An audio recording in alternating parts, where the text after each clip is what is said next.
This is TLV1.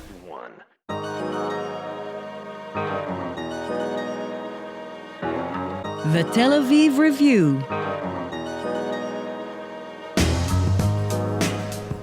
Hello and welcome to the Tel Aviv Review, a program dedicated to the word, to the thought and to debate, brought to you by the Van Leer Jerusalem Institute, which promotes humanistic, democratic and liberal values in the social discourse in Israel. I'm your host, Gilad Halpern. And I'm Dalia Shenlin. I'm your new co-host together with Gilad. And every week we'll be talking about literature and research that has caught our attention and made our lives a little more interesting. Our guest today is Professor Daniel Monterescu, a professor of anthropology at Central European University in Budapest and a visiting professor at the Faculty of Architecture and Town Planning at the Technion in Haifa. He is the author of a new book entitled Jaffa Shared and Shattered, Contrived Coexistence in Israel-Palestine that was recently published in English by Indiana University Press.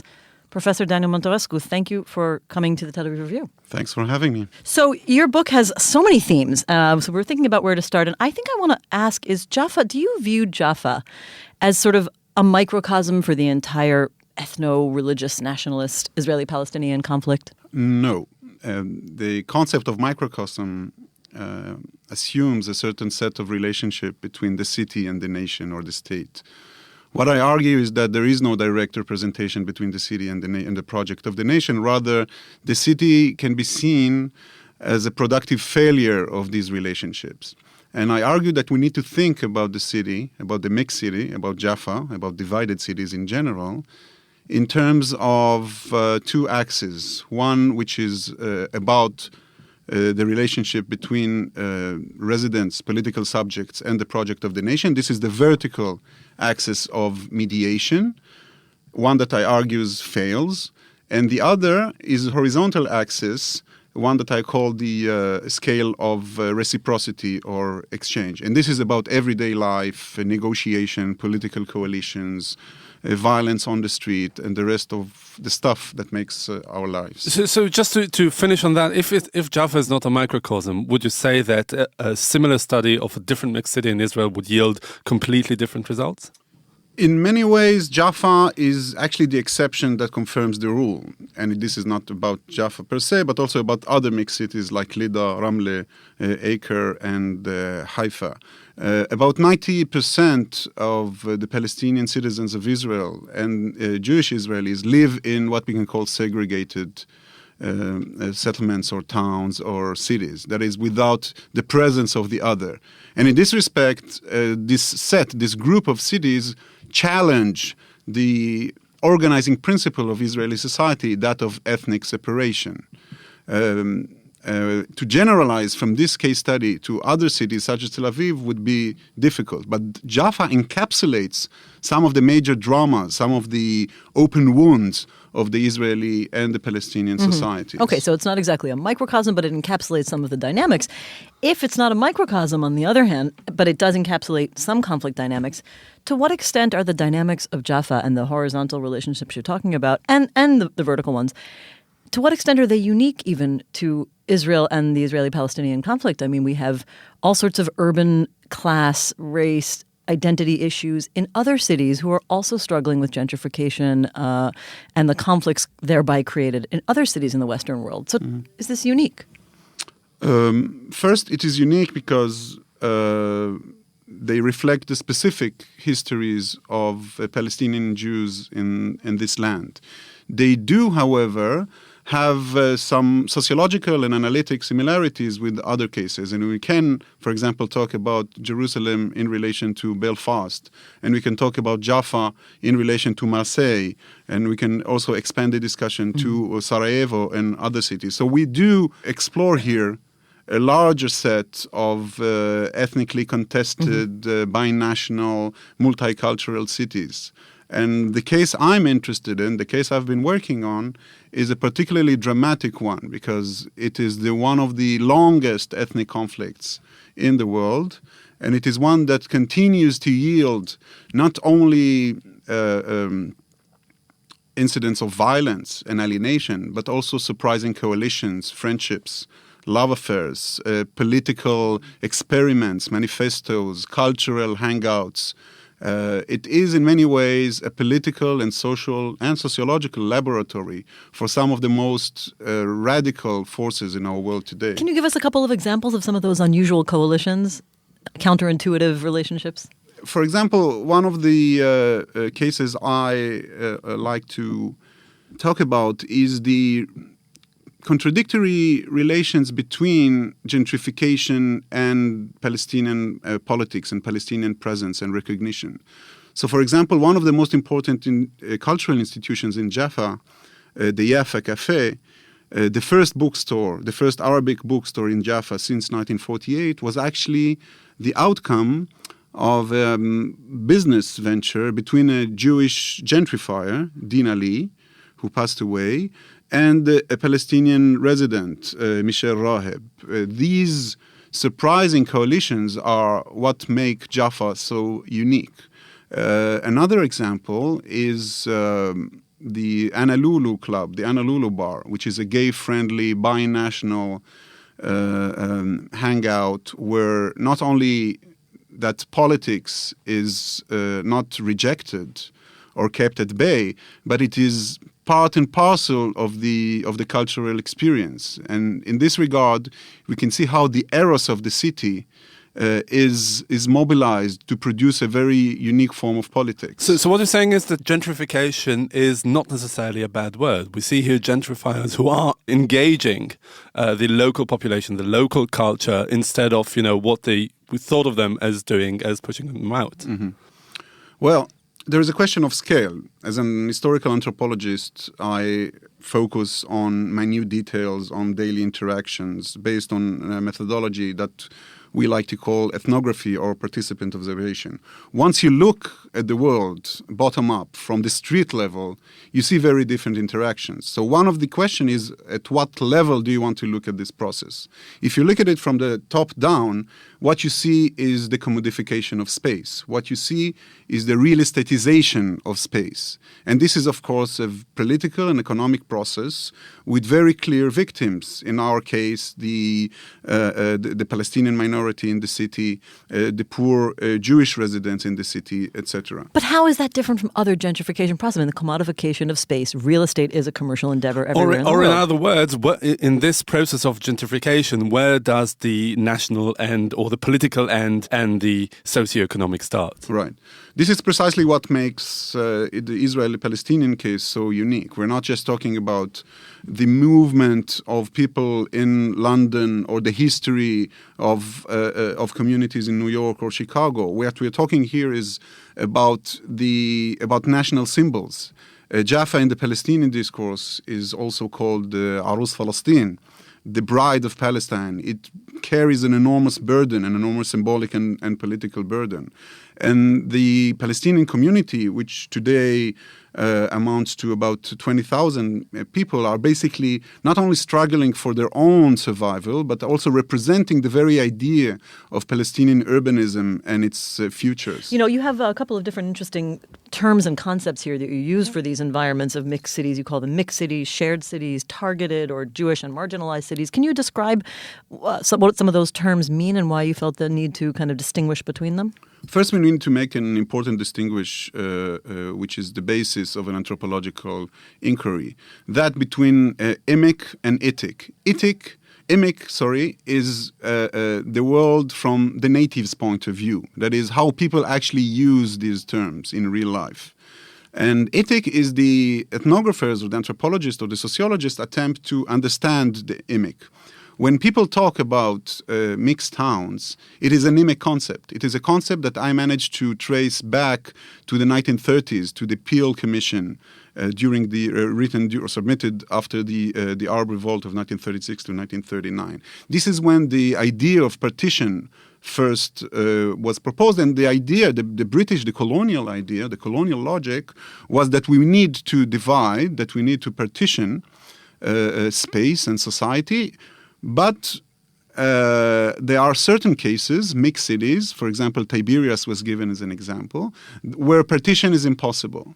Then the concept has been taken by the liberal labor discourse, for example, in Haifa by Abba Hushi. Then after the 1948 war, it was basically nationalized by the state. And nowadays we can see that it has been also appropriated by Palestinian NGOs. So the concept is currently in currency by both Palestinians and Jews, both by state bodies and by NGOs resisting the state. This is at the imic level. The ethic level, as a sociologist, as an analyst, I'm trying to understand what kind of discursive purposes these concepts are used for. And here you can see that there's a wide array of political goals, that people are using different concepts in order to reach these goals. So, for example, the idea of a shared city is a political project, right? Again, trying to converse and correspond with cities like Belfast and others, and promote a certain view of a binational city. When Palestinians talk about their city, they usually use the terms musdahdafa or shattered or targeted cities, right? These concepts have a history of their own, and they are all extremely politically charged. So we need to represent first these discourses and try to analyze, try to see what kind of a worldview, what kind of a life world they unravel. I'd like to spend a bit of time on the genealogy of the concept of mixed cities, as you started mentioning now, but specifically in the Zionist period, in the state period. You did say in the beginning of this conversation that the concept of mixture here defies the Zionist logic of separation. And we saw in other places like Nazareth Elite, Upper Nazareth, an exclusively Jewish town that was set up specifically to separate the Jewish population from the Arabic population in Nazareth. What really were the motivations of the Zionists in investing so much political and economic effort in setting up mixed cities that were initially in 1948, all of them, Jaffa and Lida and Ramleh and those places, were almost exclusively Palestinian, and basically they shipped Jewish populations into the city. What really were the machinations behind it? The strategic goal was that of control, containment, and the weakening of Palestinian political society. This goal was, we must admit, extremely successful until the 1970s, when a new generation of Palestinians rose, mostly educated in Israeli universities, and started to organize politically. This is one of the paradoxes of the ghettoization of Israeli-Palestinian mixed cities, that Palestinians were actually forced to segregated spaces, and where they could develop eventually a political consciousness and reconstruct in many ways, try to reestablish a viable political society. And this is what is happening today. Since the late 1970s, when in Jaffa, for example, the Rabita, the Association for the Jaffa Arabs, was established, we see a growing wave of mobilization and political activism. This was the unintended consequence of the ghettoization of the Jaffa Palestinians, because they were left behind. While, for example, in 1962, there were about 20,000 Jews just in Ajami, just in the western neighborhood of Ajami. And among these 20,000 Jews, only 4,000 Palestinians. In the 1970s, the Jews were moved out of Ajami and resettled in housing projects around Jaffa, and the Palestinians were left behind. This is what enabled the political reorganization of the Arab community. And a few years later, there was a Jewish backlash to it. So. And a few years later, with gentrification, that is, with the re-valuation of the inner city, since the 1980s, since what we identify as the neoliberal era, since the mid-1920s, revolution occurred. It was a planning revolution. In Jaffa, in Tel Aviv, for example, the Jaffa planning team in 1985 inaugurated a series of plans, basically, with the goal of resettling Jaffa, of making the most out of its real estate potential. The settlers, the urban settlers, of course, were well-to-do Jews coming from Tel Aviv and elsewhere in order to rediscover what they conceived of as a form of multiculturalism and engagement with the other. But why do you call them settlers? I mean, I have to push back on this, right? Settlers is a highly charged term in this environment and conflict. It's usually used to refer to Jews who live, in the West Bank over the Green Line. Why should we call them settlers in Jaffa? You're right. We need to distinguish between the general sociological category of urban settlers and the specific sensibilities of our case. These are urban settlers in terms of urban sociology, but specifically we also have political settlers in Jaffa. In the book, I try to distinguish between four social actors or between four social groups that are active today in Jaffa. The first is the Palestinian community, which itself can be subdivided into Christians and Muslims and different class and positions and formations. The second are the veteran Jews, that is Jews like my own family coming in the 50s from the Balkans, from Europe, from the Middle East, settling in Jaffa. The third is the new Jews, the gentrifiers, arriving in Jaffa since the 1980s. And the last one is indeed the actual settlers. And what we see in Jaffa today, we have about 3 settler communities promoting an ideological project of Judaizing the city. So we are talking about settlers both in terms of a sociological context and in terms of actual political force that has moved since the disengagement from Gaza, that has moved to search new frontiers of political activism and engagement in mixed cities. We see that also in Ramle, we see that also in Lida, and this is a quite dangerous and growing phenomenon. And what about, there's another group, maybe you mentioned them in one of your categories, but sort of what you term in the book is like the radical activists in the more recent years, the kind of Honolulu people, and those who have moved to Jaffa in a way as a political statement of some kind of new cooperative activism, but maybe it's sort of contrived, maybe it's almost an appropriation, but maybe it's genuine activism. Can you speak to that group too? Yes. I identified a new group which is paradoxical. I call them radical gentrifiers. They are paradoxical because on the one hand, from sociological perspective, they are straightforward gentrifiers, middle-class Jews coming from elsewhere, settling in a poor neighborhood. But they are motivated by a political drive which actually works in solidarity with Palestinians and against gentrification itself. So they are, strictly speaking, gentrifiers against gentrification. We always say the revolution will come from the middle class. And in Jaffa, this depends who says that. Yeah, it's usually the middle class. And in Jaffa, I think they reflect the ambivalence, but also the paradoxical nature of that city, where Jaffa, due to its recent urban history, is a heteronymous city in the sense that, in the Kantian sense, that it is not autonomous. It requires external actors. And these external actors coming from the outside, on the Palestinian side, it is Palestinians coming from the triangle, the Muthallath, or from the Galilee. And on the Jewish side, we're talking about these radical gentrifiers coming from elsewhere. The political scene and the cultural scene in Jaffa does not represent the actual social world of Jaffa per se, but it is a mix of veteran populations and external actors coming as students, as mixed couples, as political activists. That is urban vibrancy at its core, right? That's right. But when it's colored with the local colors, when we're talking about Palestinians coming from the Galilee to Jaffa, then we see a very different dynamic, because first there is the interaction between the veteran Jaffans, the Palestinians in Jaffa, having to deal with middle-class Palestinians coming from the Galilee. This creates a very interesting interaction, which is both an interaction of solidarity, but sometimes an interaction of disavowal and conflict.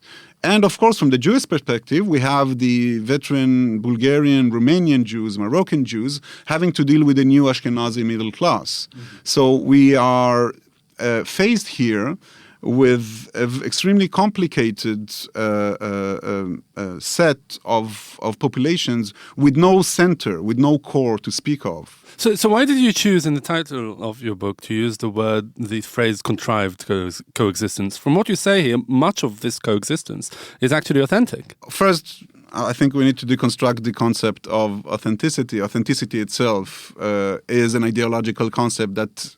That's a wonderful way to duck my question.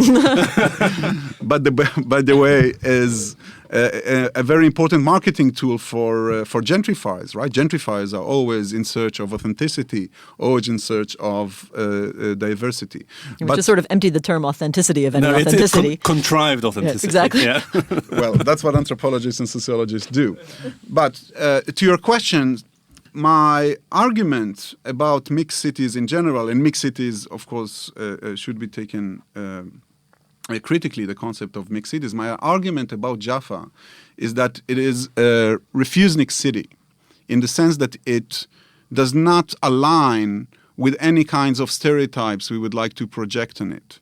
And this is why it is home to constitutive contradictions. The title of the book, Jaffa Shared and Shattered, tries to convey this basic contradiction, but also I think what I've tried to do in this book is to provide a new conceptual vocabulary that addresses these contradictions. Most critics and many of the scholars have decided to promote a very simple view of the city as either a city of victims or a city of the victory of the Zionist project. What I've tried to do is to look precisely at the crack, right? Precisely at the interstitial dynamics between communities, between spaces.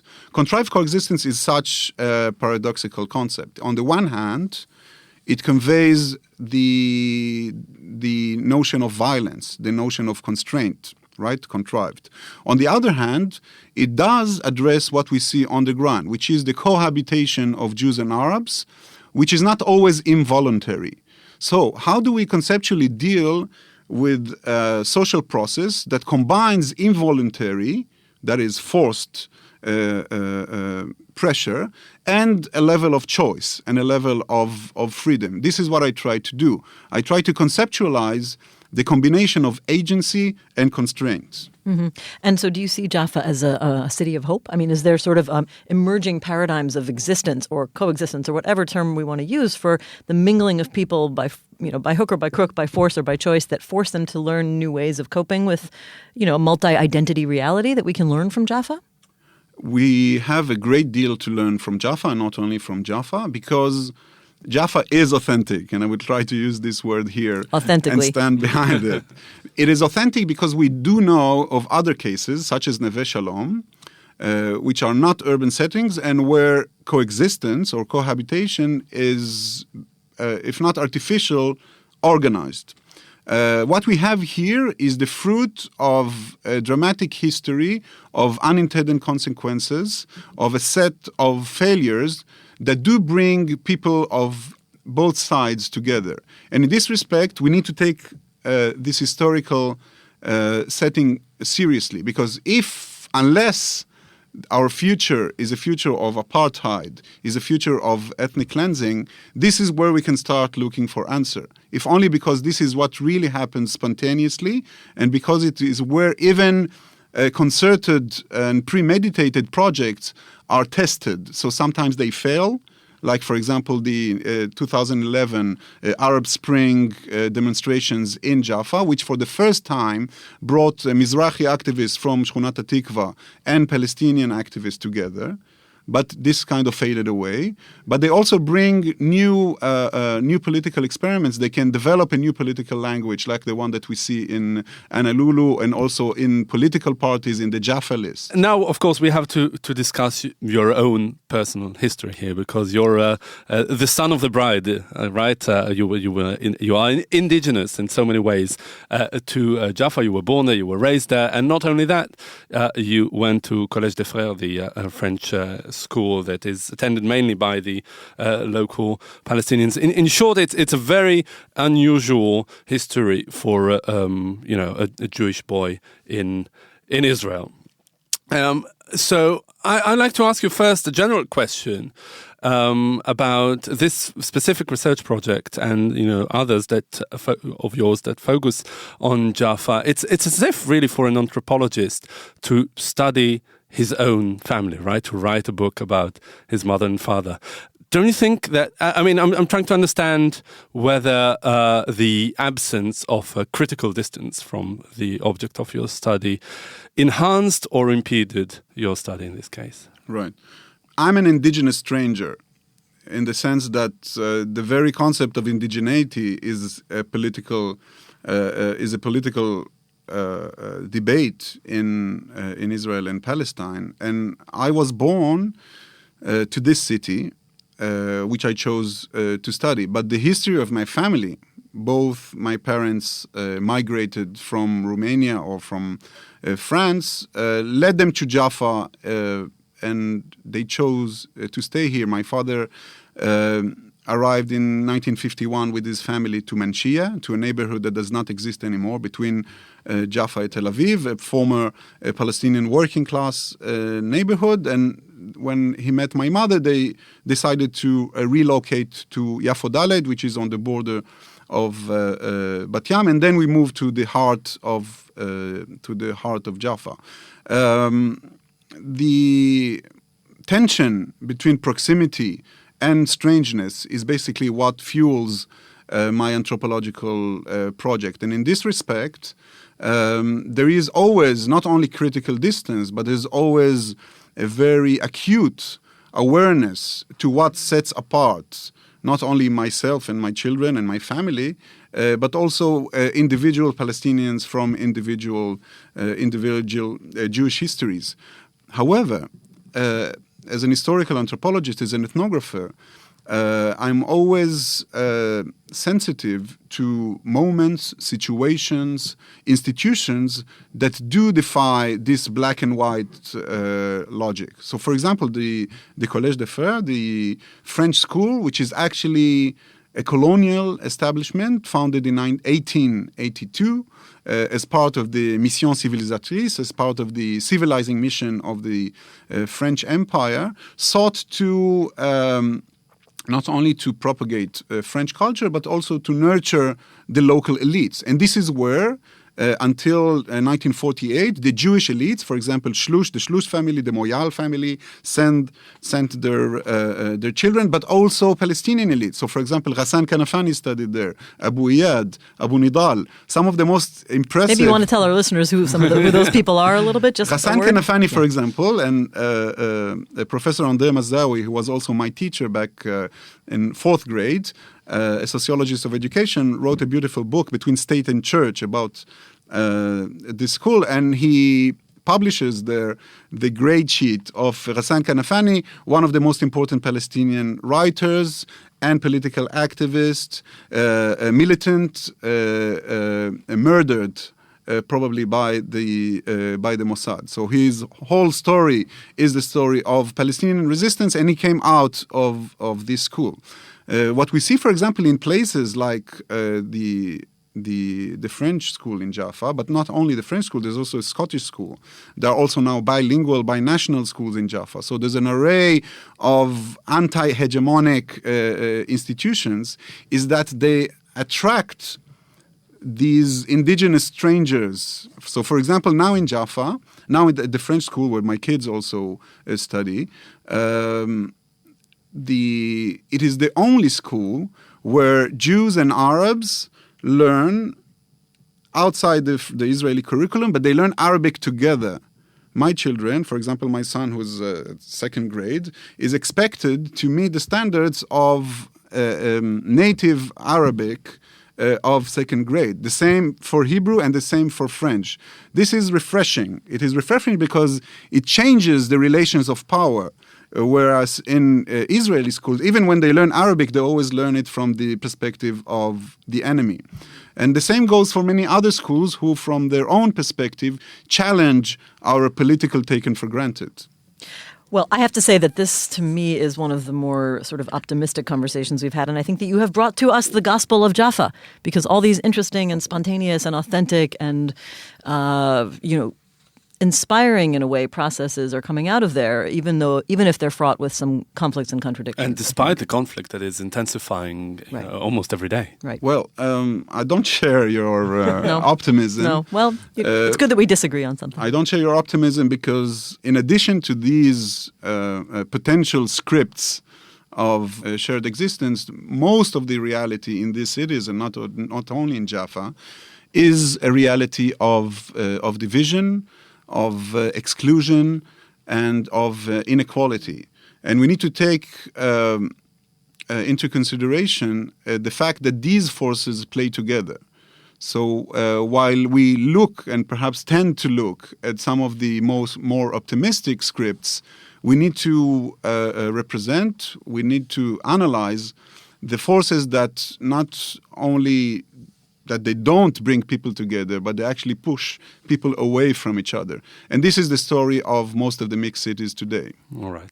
Okay, Professor Daniel Monterescu, thank you very much for pissing on our parade. No, seriously. Thank you very much for coming in today and discussing your book, Jaffa Shared and Shattered, Contrived Coexistence in Israel-Palestine, that recently came out in English. Thank you very much. Thank you. And also big thanks to Tammy Goldenberg, our sound engineer, and to the Van Leer Institute for their generous support.